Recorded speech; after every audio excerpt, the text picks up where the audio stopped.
AM 590, KXSP Omaha's ESPN Radio. It's time for the Metro's only racing talk show. The Front Stretch, presented by Joe's Karting in Council Bluffs. Now, here's Dan Taylor, Buddy Ray, and Andrew Kosiski. Good morning to everyone out there, and thank you for joining us for another edition of The Front Stretch, presented by Joe's Karting in Council Bluffs, online at joeskarting.com. Don't forget the K, it's kartingwithak.com. All your ticket prices, outing information, directions, pictures, videos, it's all online. Again, joeskarting.com. We hope you're enjoying your Sunday morning. Sit down, have a cup of coffee, and let's get to talking some racing. Guys, I had a premonition. Not a premonition.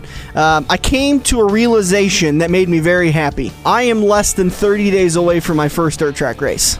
Wow. I'm very excited. And there is a dirt track race coming up in a couple of weeks, right? I believe I think Beatrice and McCool both have a race in about 2 weeks. That's coming up real quick. That's going to be a chilly one, but man, I may have to make my way out there just to get myself a dirt track race. But yeah, I-80 Speedway, the 5th and 6th, the Spring Meltdown. That's going to be a fun race. Yeah. I like seeing sprints, A-mods, and late models all in one show. I think that'll be fun. That'll be awesome. And we're going to talk plenty about that. Plus, I believe we're going to be down at the race getting interviews with winners and drivers and fans, and we'll plug them into the show that next morning. So, well, you can just wait for me to show up in the studio to do my interview. You got an A-mod this year. Said winners, though. I am a winner. Okay.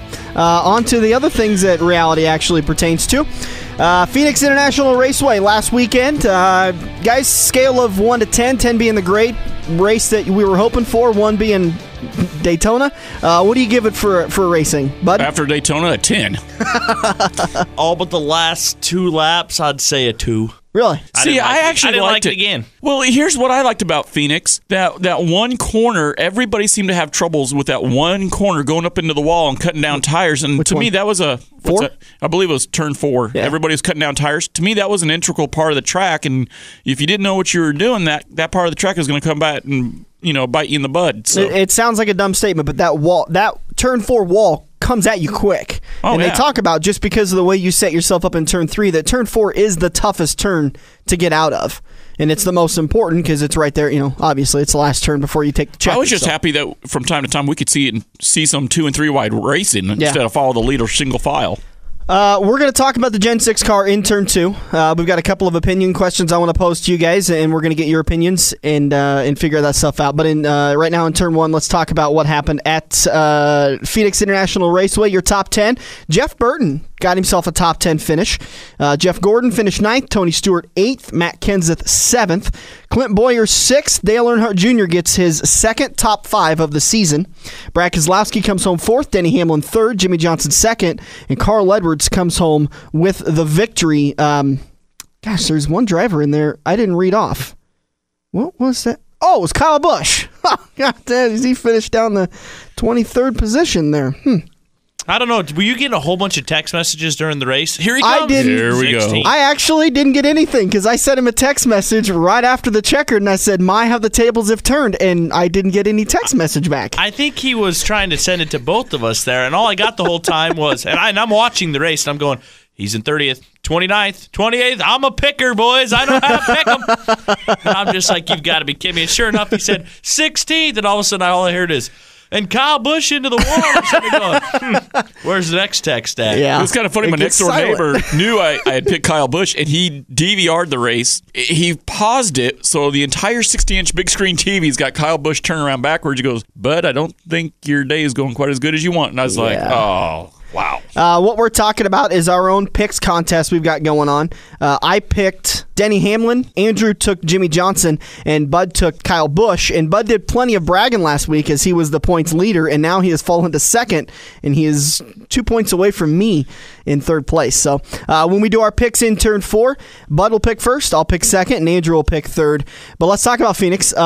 A great win for Carl Edwards, and he had some very exciting words to say during the post-race interviews. We really, really like winning, and I can't say enough about everybody believing in me. I'm telling you, we're back. This is going to be good. Whatever it is you're doing out there, don't lose hope. You just keep digging, and things can work out. I'm proof. This is This is just awesome. One of the coolest wins of my life. I don't think I've ever seen a happier driver. Well, when you win once every 70 races. Well, and let me know what it's like when you win once in 70 races, bud. I don't win once every 70. I know. I win once every 19 years. So you're about due. Yeah. We'll see this year at Denison. But no, he is such a nice guy, and he works so freaking hard. And he's in top-line equipment. I mean, it's not like it's Toyota engines or anything like that. It's good, hardcore Ford engines that he's just had some bad luck. I think last year he was down so far, and I mean, like I was trying to tell you this earlier this week, after Daytona, they're sitting in the garage, and I'm not going to forget that. He goes, "We will win Phoenix." And I was just like, and that popped right in my head right after they said Carl Edwards won. I remember that. Me and couple crew guys were talking about how he said that, and they did. He is very confident this year, and yeah, it's good to see Carl win finally. You want to talk about a turnaround? The week before, he just wrecked his 5th car in 2 weeks. Not wrecked it, but destroyed it.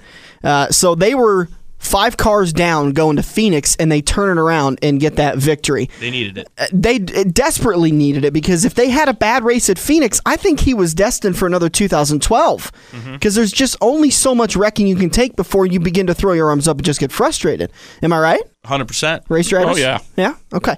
So Carl Edwards gets the victory. He also jumps up, I believe, 17 places in the point standings to 11th. 31 points behind our points leader, Jimmy Johnson. Good days, like we talked about in the top 5. Dale Earnhardt Jr., he had a lot of really good things to say. He really enjoys this Gen 6 car. They've got work to do on it, but he really likes it. He feels like it suits him a lot better than the COT or the Gen 5, the previous car we just got done with. On the flip side, Denny Hamlin does not like the car, and I wish I could find the audio for you. I just can't. But Denny, during the post-race interviews, just simply said these cars are not that good, and NASCAR's got a lot of work to do on them. I disagree with Denny. I agree with you. I totally disagree with Denny. I agree. I'm not sold yet. It's gonna take these crews time to figure out how to make these cars work. And I think NASCAR is very good at this, to where they don't jump the gun and start making changes right away. They're going to wait about 10 or 15 races before they decide, okay, let's make this rule package change, let's tweak this, because they're going to give the teams time to kind of work on this stuff a little bit and figure things out. I don't think going into Las Vegas they need to really be worried about making much of changes. Here's what I like about the Gen 6 car. If the cars were so easy to drive, I think that would take some of the fun out of the sport, from the mindset that if they're a handful to drive now and they're learning about the car, that really showcases what the crew chiefs and the drivers and the crews can do together as a team to get these cars to go around the track, if that makes sense. Yeah, but it's not really like it's a handful of them to drive. It just seems like everybody's so equal. Anybody could be out front and run strong. I mean, we saw Daytona was single file. Really, this week, everybody that came out of the car goes, it was so hard to pass without my crew doing as good as they did. Carl Edwards said it. Jimmy said it. Dale Jr. even said, my crew kind of screwed up a little bit and got me back to 5th place. If he'd have got out there first, he said he might have won the race. It's all about the track position right now. That's actually what I like. I want to hear about how your crew got you to the, and the crew's always been super, super important in this sport. But when Jimmy Johnson goes, my crew's what got me to 5th. I don't like how it's a race off pit lane right now. Yeah, I don't watch NASCAR to see 13.3 second stops versus 13.1 second stops. That's a part of the race, but I don't watch it for that. I watch it for passes like Denny Hamlin made on that last lap, where he dove down and tried to cut everybody off. The Superman passes, I call it. No, it's not that. I think it was a good move, but I think it's been dramatized a little bit too much. But we'll talk about that in turn 2 during our opinion poll. I want to talk about the point standings. I know. Please stop shoving things in your eye. It's race 2. Point standings don't matter much. But I want to give an attaboy to Ricky Stenhouse Jr., sitting 9th in the points. And he's a rookie, sitting in the 17 car. I mean, he took over good equipment, has a good crew chief. I got to give the guy some credit for being 9th in the points. I think that's something you definitely kind of take a little bit of pride in. Yeah, the one thing I'm kind of curious about, and I don't want to make this sound cliche or bad, but when you're dating Danica Patrick and we all know she's a fiery competitor, I wonder what the meetings are like with that.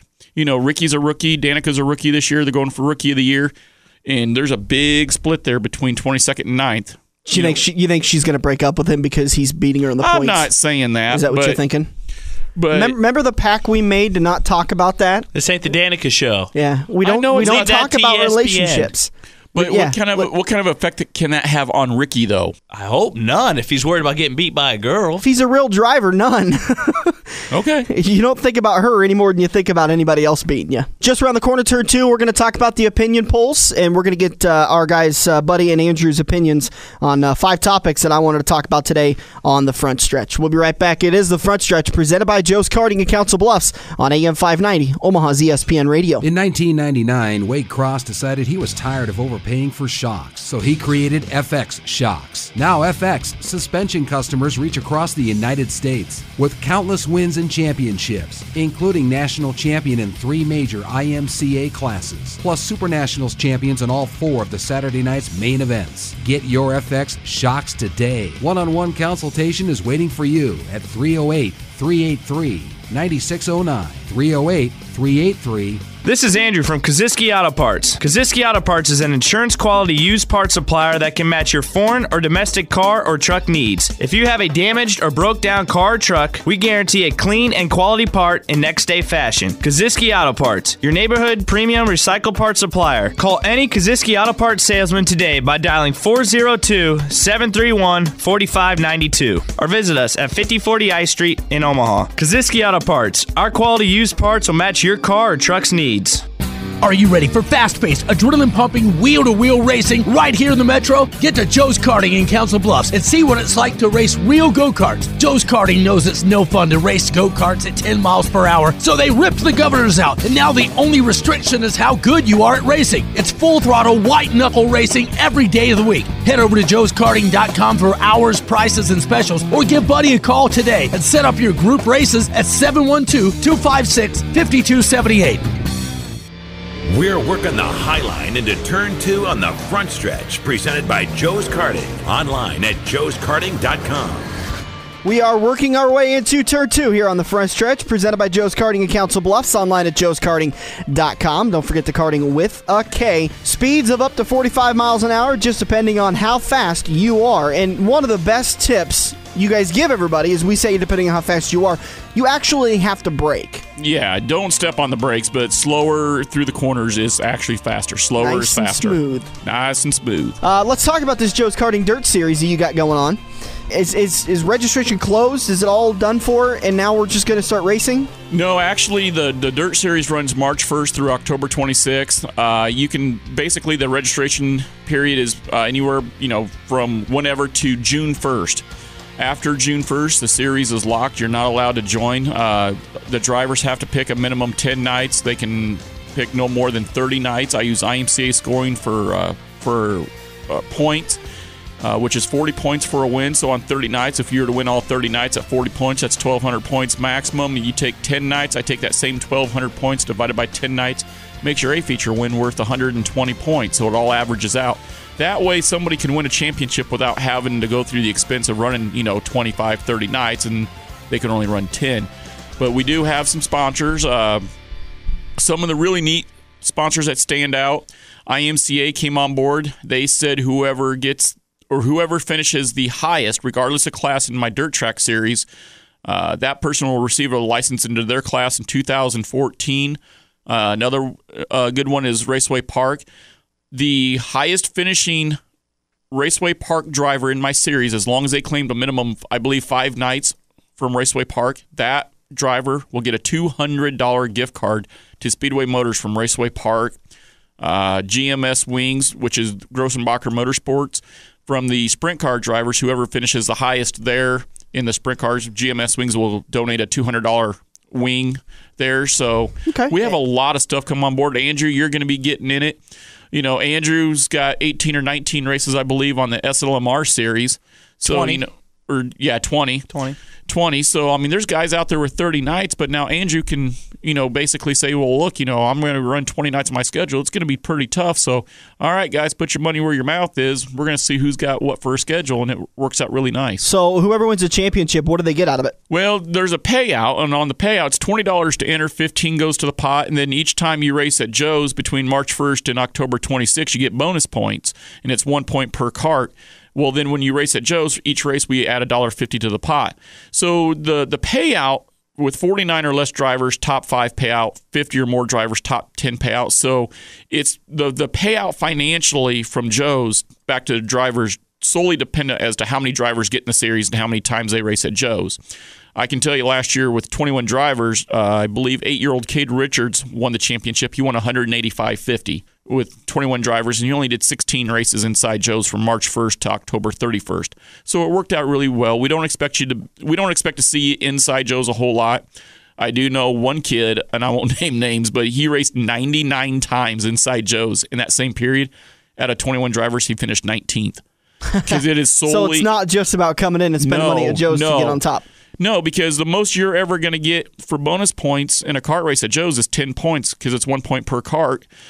And, on this particular guy's dirt schedule last year, he had 30 nights. Well, that was good for 40 points for a win. So he could go to Raceway Park, win a feature, get 40 points. Well, he would have had to have gone in and raced four times with 10 to a race and win every single time. So, and that's what he thought he could be slick and do that, and it didn't work out in his favor. How do people get a hold of you to join the Dirt League? If they want to get in the Dirt Series, they can just email me at buddyj@joeskarting.com, or they can call Joe's at 712-256-5278. The one thing I do tell everybody, and it's no offense to any of my crew there at Joe's, they're a bunch of good, hardworking people, but nobody there really runs the series. It's all on my shoulders. So if you want to call in, I can sign you up over the phone. Come in, sign up, but I run everything. I just need to know what nights, how many nights you want to claim, and where you're going to race at. Okay. Is there a website or an email address they can send to you?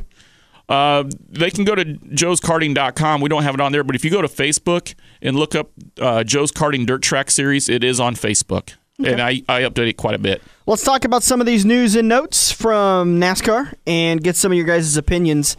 To start off with, a little bit of an update on some of the fans that were injured. We talked about it last weekend, had a little bit of a conversation about the fans that kind of quote-unquote lawyered up. NASCAR has done the same, along with the entity that owns Daytona International Raceway.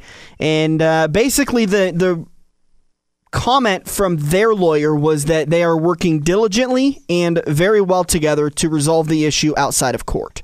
Doesn't sound like this is going to go to court if they can get everything kind of worked out by themselves. And hopefully, it's none of our business, but hopefully it comes down to just paying medical bills. Knowing that NASCAR is a top-notch business, I mean, these guys, you would have been around for 50, 60 years had you not been a top-notch business. These guys will take care of their fans. I can see NASCAR doing that. I think so. And I agree with you, Andrew, that there is an inherent risk when you go to a track. But I also think that as a track, you also take on a certain level of responsibility. And something like this, you can look at it on the surface and say, gosh, there's really nothing you can do.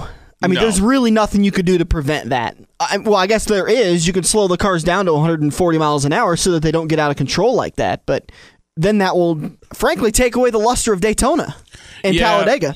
Yeah, but I understand what you're saying, but, Daytona did everything that they could do, and even at 140 mile an hour, you could still have a horrific accident. I mean, you look down there on the infield, and they got those, we've been to Kansas, we've seen those infield walls where they're 3 foot tall. It's not real hard to flip a wall at 140 miles an hour. Racing is an inherent risk sport, and along dirt tracks and asphalt tracks and NASCAR sanctioned tracks all throughout the country, accidents happen, fans get hurt. Unfortunately, this was kind of a big situation. And the worst part about it is this is what the fans want. Fans like wrecks. Without a wreck, they're really not happy. Yeah. Well, you know what? To hit on what you just mentioned, Andrew, I believe I read on jski.com after the Daytona 500 that there was a 24% increase in viewership of the Daytona 500. 30. Mm-hmm. Well, gee, if 30% more people watched the Daytona 500, do you think that accident had anything to do with it? I think it absolutely had to do with it. Well, absolutely. So, it just coincided, and I agree with Andrew. It brought in the casual fan. Oh, yeah. That wanted to see that big accident again on Sunday. Let's move on. Did Carl Edwards cheat during the restart? Jimmy Johnson's post-race comments, he didn't call him a cheater. I put those words in there. Jimmy said that and we've been through this before, and Carl has been on the losing end of this whole situation. We saw it last year when I believe it was at Richmond, when Carl and Tony were restarting. Looked kind of like Tony may have sandbagged, and Carl took off, got black flagged flagged for jumping the restart and went to the back of the field. I believe Tony went on to actually win that race. Last weekend at Phoenix, the rule is you've got your restart zone. There's 2 yellow or red marks on the walls, and that's the area that restarts it. It's not the green flag, as many people would think. It is up to the leader when he crosses into that zone, or she, to restart. Now, the rule is that they have to restart in that zone, and they have to maintain pace car speeds. And Jimmy's argument was that Carl backed off quite a bit, and you can see it on the replay. Could have also been that Jimmy jumped, and it looked like Carl. But either way, Carl gets a great restart, and that was it. Does Jimmy have anything to stand on here? No. And honestly, even though he didn't come out right and say Carl cheated on that restart, I think Jimmy Johnson, quite honestly, is probably the last person that's going to want to try to insinuate anything on anybody. Andrew, does he have any room to stand? Yeah, he does. Just sitting inside the car, we'll never know what Carl Edwards is doing right there. But I call it jackrabbiting the start. Looked like that's all it was. But you know what? He got away with it. It was all fair and games. Nothing wrong with that. Quick note about Carl Edwards. We did finally hear last week, I believe it was on Wednesday they talked about it. Maybe it was on Tuesday where they released it. But Roush Fenway Racing actually talked about what ailment brought Bob Osborne out of the crew chief position for the 99. Apparently he was having some pretty bad heart problems, which goes along with what you can expect. Bob Osborne has returned to Roush Fenway and is working full-time. He is now taken over more of a oversight position to where he is overseeing the entire operation for a 6-race lead-in. So 6 races down the line, he's kind of planning things as an overall perspective. Jack Roush talked about it. Hopefully this will help to relieve the stress on him a little bit. Before, he was doing a lot of 2 races ahead. And so it was piling on to his work that he had to do. He is still at the track on a weekly basis. And I thought it was kind of cool that Carl thanked him in the pits during post-race. Well, to me, that's just part of Carl's character. He is about the most honest, down-to-earth, humble person you'll ever meet. I mean, he's really thankful for what he's got, even after all these years being in NASCAR. He's not going to forget the people that have stood behind him and gotten him to where he is now. So that doesn't shock me with Carl. Andrew, is Toyota Racing Development, do they need to really start to worry about maybe losing organizations and shifting camps? I think a couple teams are going to think about going Dodge, Ford, Chevy. You know what I mean? I really think Dodge is gone, and they're looking for something. This is Dodge's chance to go, hey, my motors didn't blow up. That is really ironic, because before we started recording, before you got here, that's the exact conversation Bud and I had. If I was Dodge, I would be on the phone with every single Toyota team saying, I won the championship last year. Without a DNF. Not a single engine blown in 2 cars. Who's the first team you guys are calling? You're Dodge. Who's your first pick? First pick's Joe Gibbs Racing. Yep, because there's so much talent there and they're so close. But I think they'd go a different way instead of Dodge. I don't think Joe Gibbs Racing would do it, but that'd be the first one I'd call. I'd see Penske go back. See, that's who I was thinking, Penske. I don't know, but he's running a Ford. Yeah, he's not running a Toyota. Listen, here's the thing. Before Sunday's race, 2 Joe Gibbs Racing cars, Denny Hamlin and Kyle Busch, had to switch engines.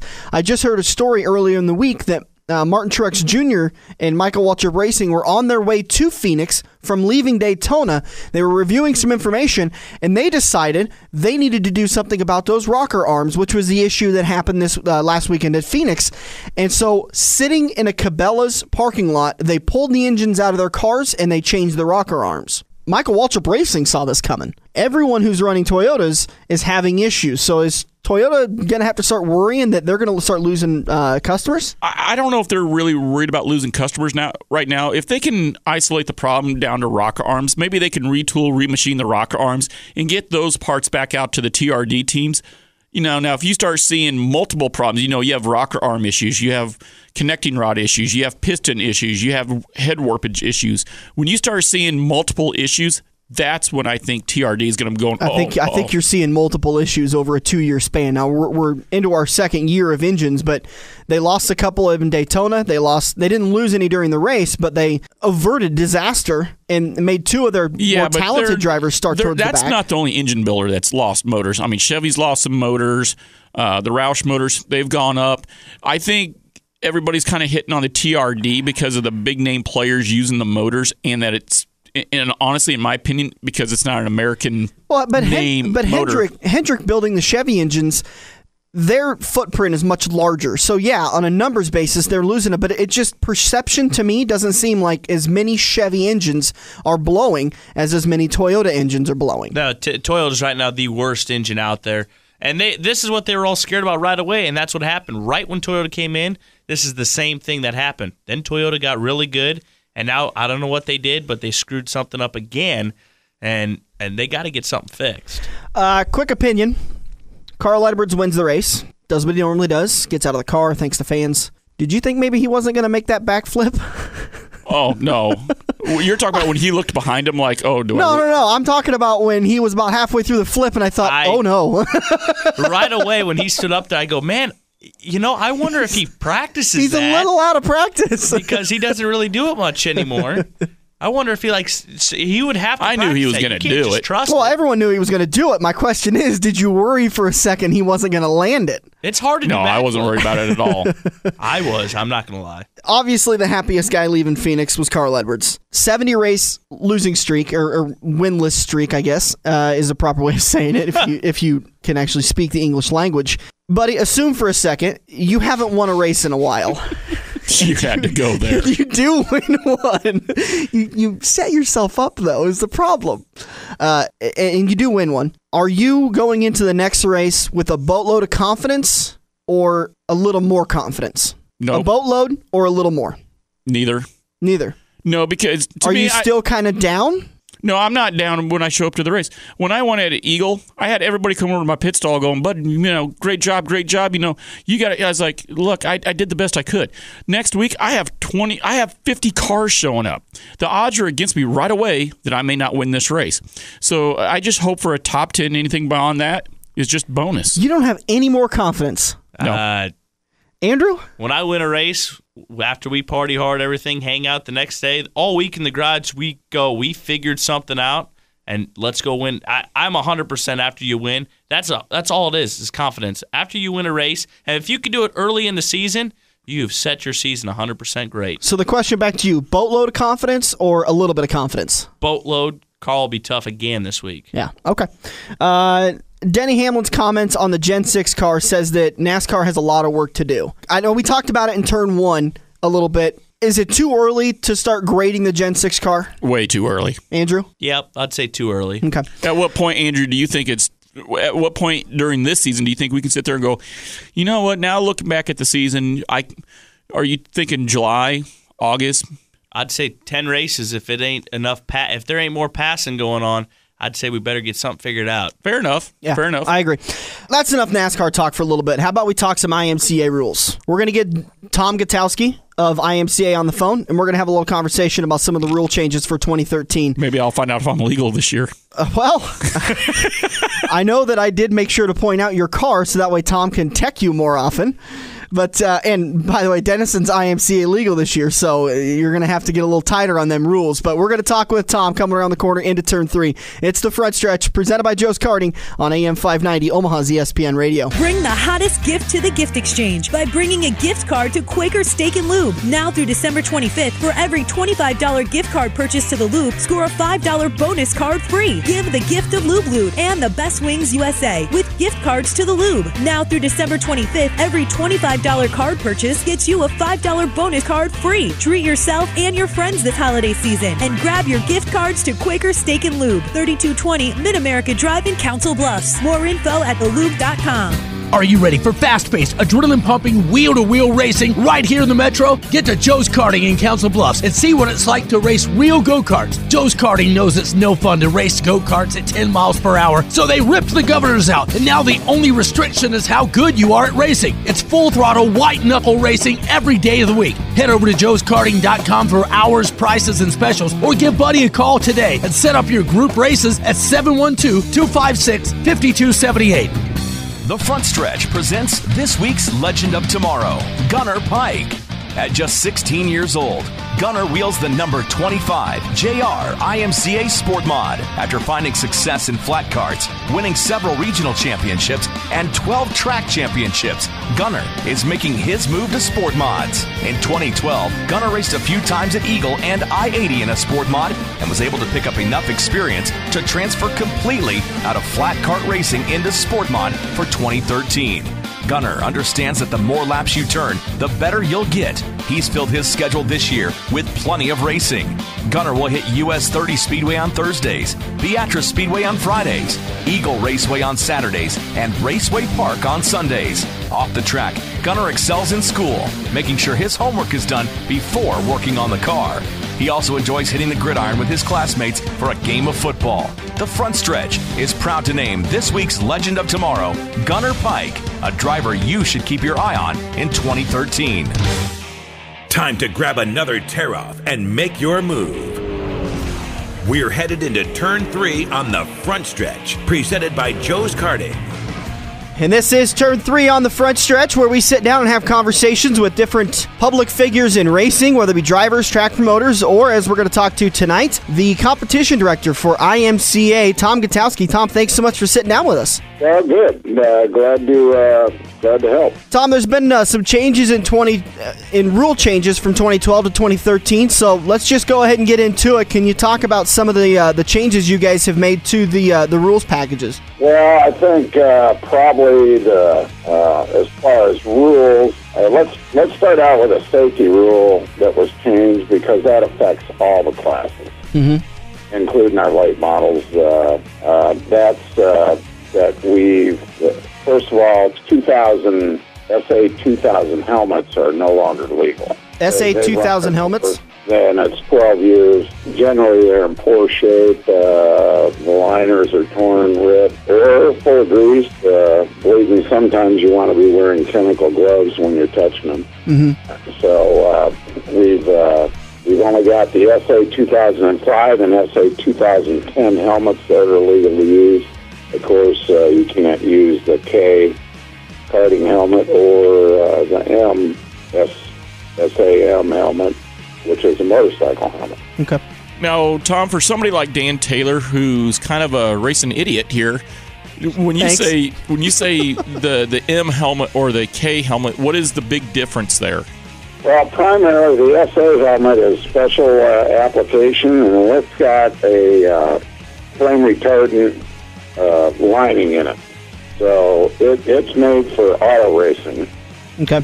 And the SFI Foundation certifies belts and helmets, or belts, and then the Snell Foundation started many, many years ago certifying helmets. And of course that is extended into karting and motorcycle use, DOT, that kind of thing. So if the helmet's legal, it's going to have a Snell SA 2005 or SA 2010 sticker on the inside of the helmet. Usually you peel back the fabric lining and it'll be stuck on the styrofoam padding that's on the inside of the shell. If I show up to the track some night and I've got an SA 2000, am I just going to not be allowed to race that night? If I'm there, you won't race. Will I be fined? You can be, no. Okay. No. It's a safety rule violation. Any violation of the safety rules, in our book, we code our penalties, like 1, 2, or 3. Yep. 1 is a DQ, no points. A 2 is a deficiency slip fixed by next race. And 3 is disqualification, last place points. So, for example, the last place points would be a guy that came across the scale and he was light. So he does get some points, but it's last place points. Okay. He's moved to the back of the results.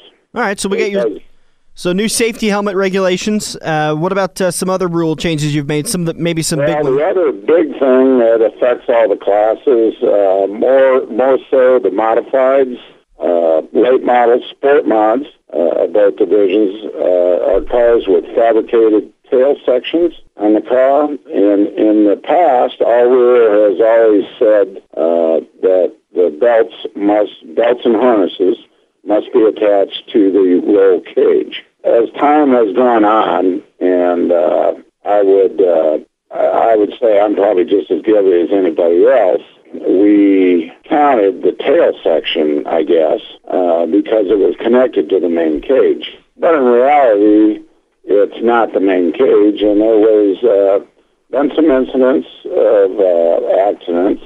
People are free to research those on their own. I'm not going to point them out specifically, but where there was an accident, and because the harness was attached to the tail section of the car, it created or could create serious injury. For those people that watched television over the weekend, during the race on Saturday, the nationwide race, at the end of that, you saw how the front end of the car got tore off. Right. Well, think about if the back end got tore off and your harness was attached to that. So the big change was the thing that's going to affect everybody is we clarified it and said main roll bars. Okay. That's the change. So anybody that's got them on the tail section, for their own safety and well-being, as well as it's now specifically the rule, plainly stated, it's got to be attached to the main roll cage. Okay. Tom, with that being said, especially around here in the Omaha market, when the first IMCA sanctioned races go out this year, will you guys be vigilantly looking at the cars to make sure that those are indeed fixed per rules? Well, we started, myself personally and a few of our in-house personnel, newly hired Director of Divisional Development, Dave Brennan, we've been looking at them and suggesting to people that you need to move that off the tail section and explain why to them. And really, everybody understood that. Many racers came back to me the next week or called during the week and said, hey, I just want to let you know, thanks for letting me know about that. I changed mine, and it's easier to fix than a lot of people think. We are not going to DQ anybody for that particular offense the first time. So there will be a little bit of a grace period, but maybe only one strike. They're going to get a 1-week grace period. Okay. It's going to have to be fixed before their next race. Okay. So because it's such a big thing, some people, we've got over 7,000 members, and not everybody reads the newsletter. It goes in a stack in a corner, and it just gets forgotten about, So word of mouth, the internet. Awesome shows like this. Yeah, shows like this. We're getting the word out to everybody. I think everybody, the chassis builders, are aware of it. Many of them have made some changes. Some have been doing it right all along. So it's not everybody that's got a problem. But a good friend of mine out in Colorado just looked at 3 of his cars because he races, and his 2 daughters race, and lo and behold, all 3 of them did have a problem. Yeah, it's good that you guys are being a little bit proactive, because it's always better to be proactive than reactive. Well, yeah, this is one of those 20/20 hindsight deals you don't want. Yeah. So. With that being said, now being a sport mod racer myself, and I know there's some other rules changes in all the classes, but I know one big rules change this year is in the sport mods, especially with the bulb or the shocks and the springs. Can you go a little bit into depth on that? We surveyed a lot of cars, and it was not just the sport mods, but the stock cars and the hobby stocks also had limitations put on the spring heights. This information is readily available to anybody on the internet. If you go to the spring company's websites, they go through their tech deal and this and this. We were seeing the migration of springs going from 13 inches to 16 inches to 20 inches, especially in the sport mods. But we also saw a chassis builder going to 20 inches in the stock cars. There is an advantage to doing that. I'll leave it to everybody else to do their own research. But similar to the way we stopped the progression of the modifieds back to a torque arm, we decided to nip it in the bud. And the sport mod it's far from an entry-level class, but it's our entry-level open-wheel class. And the sport mod is there for a reason, and we have to maintain a difference between the sport mod and the modified. And, it's, quote, a limited modified. It's limited in its rear suspension. It's limited in its drivetrain, from the engine, the transmission. The front end of the sport mod is basically the same as a modified. I actually couldn't agree with Tom any more than what Tom just said and how he said it. I know, Dan, being a sport mod driver, and Tom, I'm sure you've had to have had this question asked of you 100 times. well, what am I going to do with all them 16-inch springs now? Well, you take them to a swap meet or whatever. But the question or the point I'm getting at are like, well, Bud, how are you going to adjust your rear suspension for a 13-inch spring? I was like, it's real easy. You screw your weight jack down. It's not real hard. That's part of it. And you know what? Again, I'm not going to go into the theory and everything behind it. People can go at their own leisure to the websites and do their own research. But there is an advantage to having a soft, tall spring. And it takes a little bit of bite out of the car. You know, are we trying to slow the sport mods down? I don't know if that's our motivation behind it, but we don't want them getting any faster. And we don't want our guys spending hundreds and hundreds of dollars on each individual car trying to chase this deal. The well-funded teams will always have the latest, greatest. And so that's what's happening in springs. We did it in the hobbies as a preventative measure, and the stock cars, we pulled them back.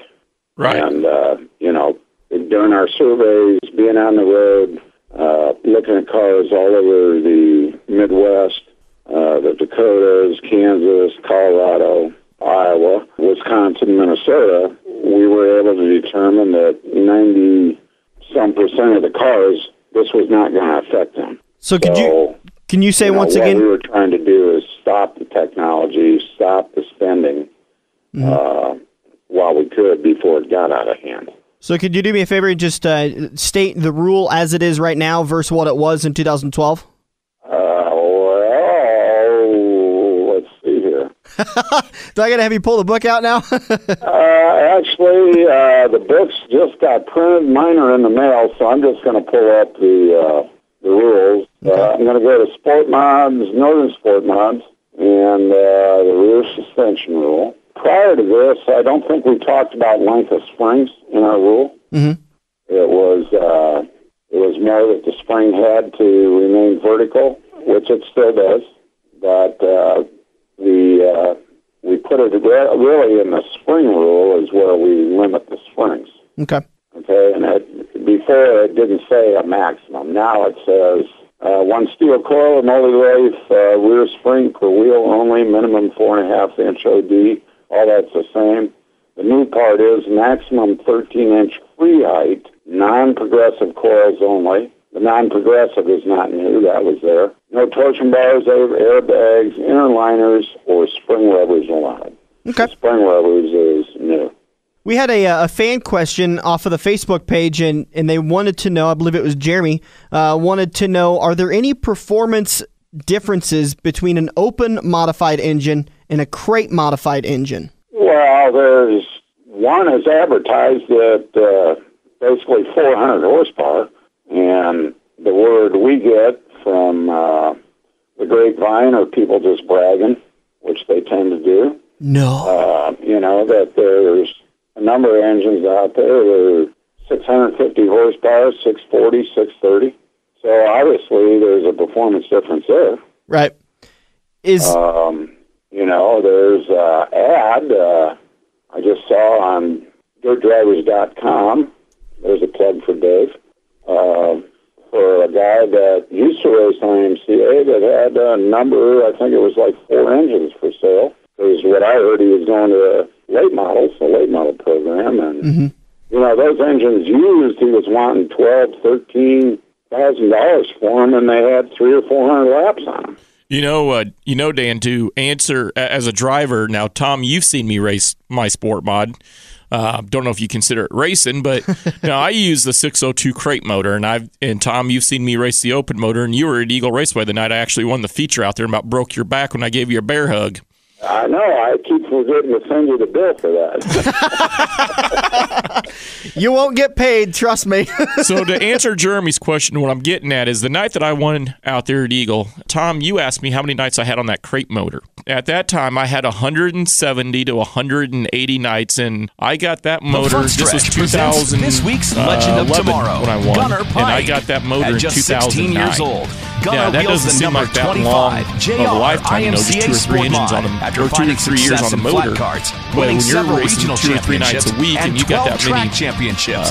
nights on a Gunner is motor, making his that's move pretty to sport healthy mods. for a motor. In 2012, Gunner raced a few times at Eagle and I-80 in a sport mod and was able to pick up enough experience to transfer completely out of flat kart racing into sport mod for 2013. Gunner understands that the more laps you turn, the better you'll get. He's filled his schedule this year with plenty of racing.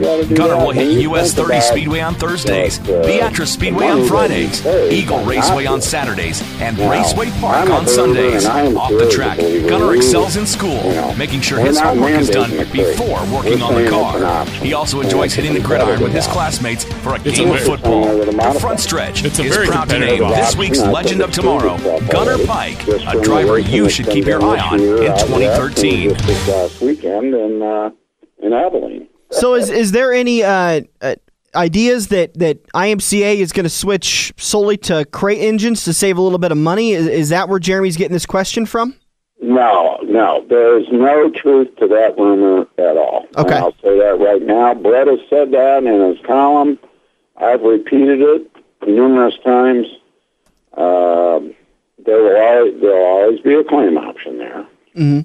And the drivers will decide whether the crate engine... I mean, the season just started. You know, I think the crates competed in, maybe 12 races so far. Something like that. It's proved itself competitive, but it's not dominant. Yeah. There's going to be track conditions that favor let's call it the claim engine or open engine. And, as track conditions change, they tend to come to the crate engine, I think, especially when it gets dry and slick. Tom, is there any other rule changes you want to cover before we wrap it up today? Well, no, I think those are the major things. Okay. It's we work real hard. We have meetings, numerous meetings. It's not just me and Brett. It's not just me and Brett and Dave.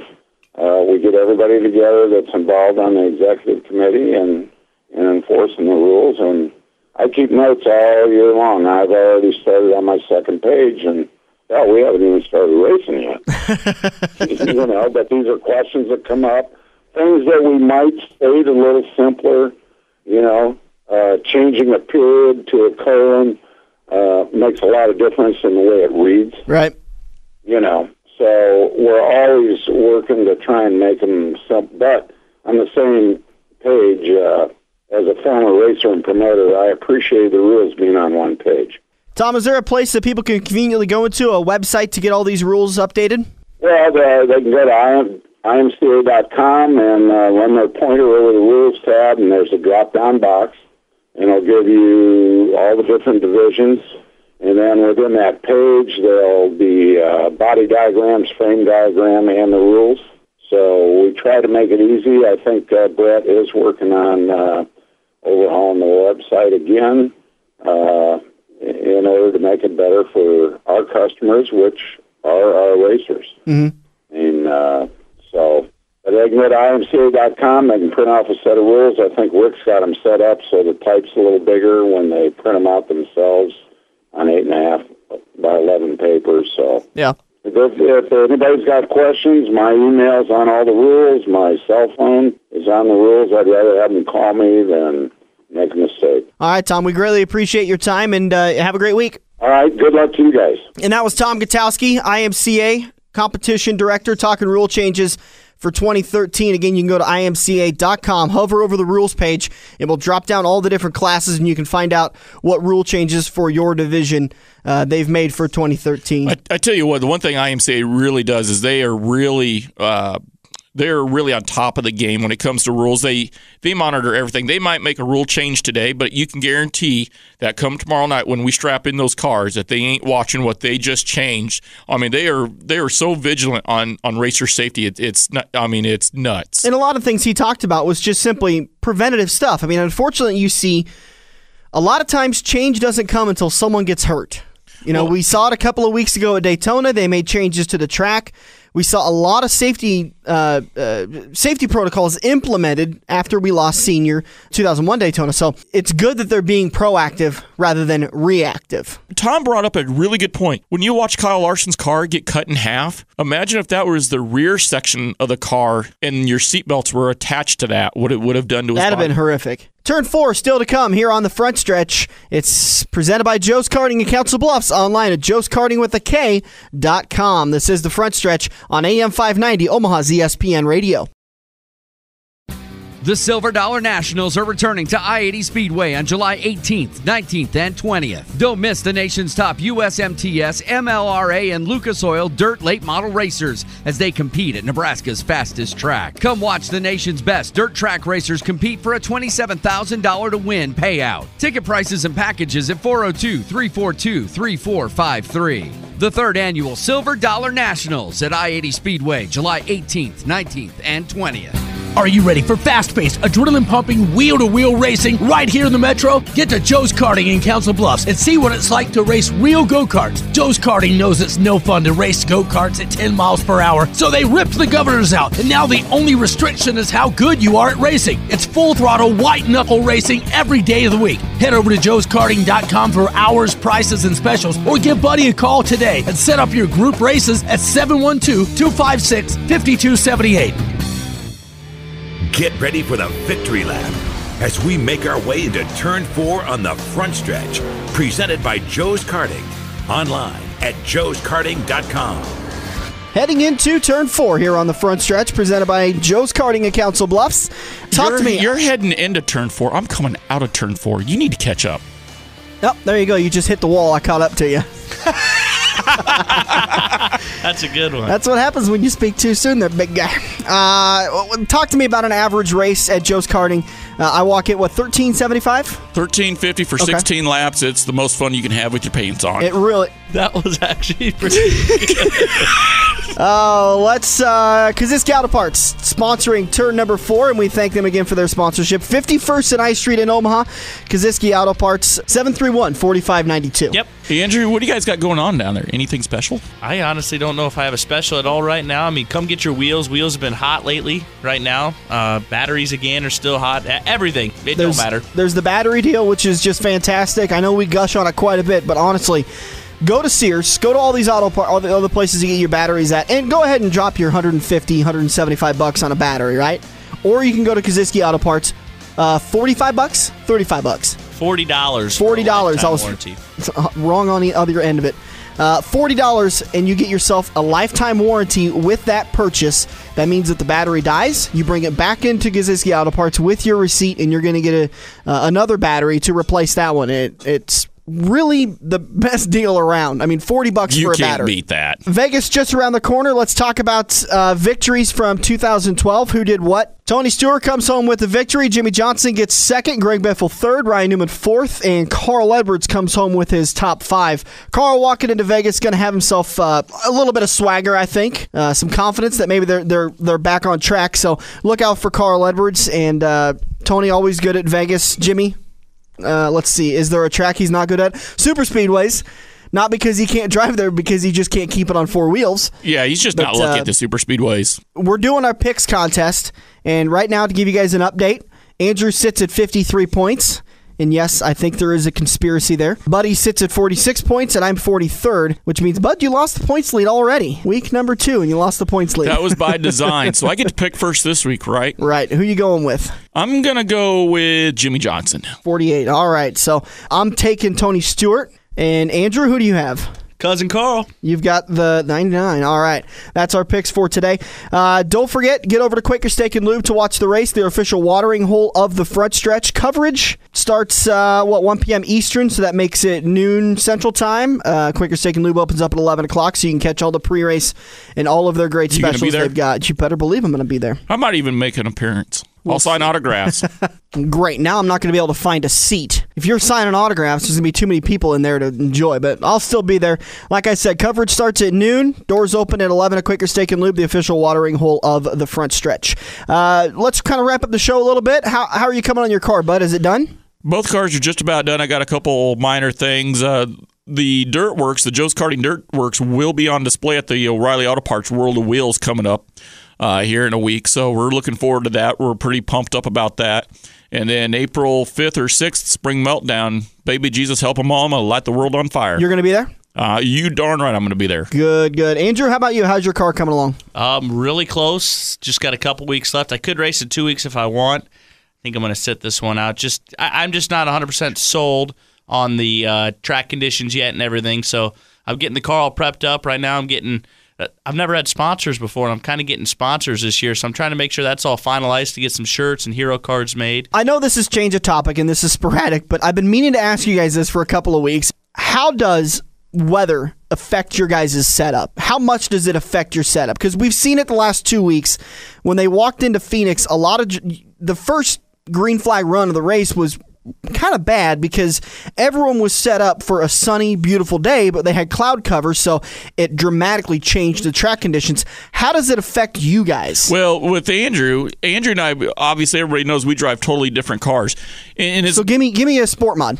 Yeah, and that's a good question, Dan, because I know, like, when I raced at the racetracks, I always noticed, and I don't know if you ever noticed this, Andrew, when you start seeing 95, 100 degrees and miserable out, for some reason it seems like the track brings a lot of moisture up and the track stays tacky. I've noticed that the last 2 years. Now, when you're like 85, 70 to 90 degrees, for some reason the track's always dry slick. Now, look on Andrew's face right now. I think he said that 100% backwards. No, seriously. The tracks I go to, I've noticed that when it's real super hot, now if it's windy, yeah, it's going to be dry slick, but if it's a real hot, muggy day, I notice the track will have some bite to it. It must be an Iowa track thing. They must overwater over there is all I can say. Because if it's 95 degrees, just taking biology class, the hotter it is, the drier it's going to get. I don't think you can overwater with a summer like last year. If it was moisture coming out of the ground, I'm not saying every single day that it's that temp, it's going to be tacky. Well, but let's get back to the original question. How much do you have to change your setup if it's cloudy versus sunny? Actually, on mine, I don't change a whole lot, period. Andrew? For my car, I got a little bit more adjustments. We do change a lot because not necessarily cloudy, sunny, but then again, if it rained 2 nights before that, it's going to be a heavier racetrack. When it's hotter outside and the sun's beating on it all day and it's a little windy or something, I know that doesn't sound the same, but at them small towns and it's really windy and it's 95 degrees, the track's going to dry out. You're going to change a car a ton from heat race. You're probably changing gears quite a bit and whatnot, aren't you? Gears, I mean, your shock settings, all your 4 bars, everything's going to change from heat race to feature all night long. The weather's huge for dirt racing. We want to say thank you again to Kosiski Auto Parts for sponsoring turn number 4 here on the front stretch. And again, going over our points for this coming weekend. Andrew, you took Carl Edwards. Buddy, you took Jimmy Johnson. And I took Tony Stewart. Thanks so much for joining us. We hope you enjoy your Sunday. For the front stretch, guys, Andrew, Buddy, for Dan Taylor, this is the front stretch on AM 590, Omaha's ESPN Radio. In 1999, Wade Cross decided he was tired of overpaying for shocks, so he created FX Shocks. Now FX suspension customers reach across the United States with countless wins and championships, including national champion in 3 major IMCA classes, plus Super Nationals champions in all 4 of the Saturday night's main events. Get your FX Shocks today. One-on-one consultation is waiting for you at 308-383-9609. 308-383. Are you ready for fast-paced, adrenaline-pumping, wheel-to-wheel racing right here in the Metro? Get to Joe's Karting in Council Bluffs and see what it's like to race real go-karts. Joe's Karting knows it's no fun to race go-karts at 10 miles per hour, so they ripped the governors out, and now the only restriction is how good you are at racing. It's full-throttle, white-knuckle racing every day of the week. Head over to joeskarting.com for hours, prices, and specials, or give Buddy a call today and set up your group races at 712-256-5278.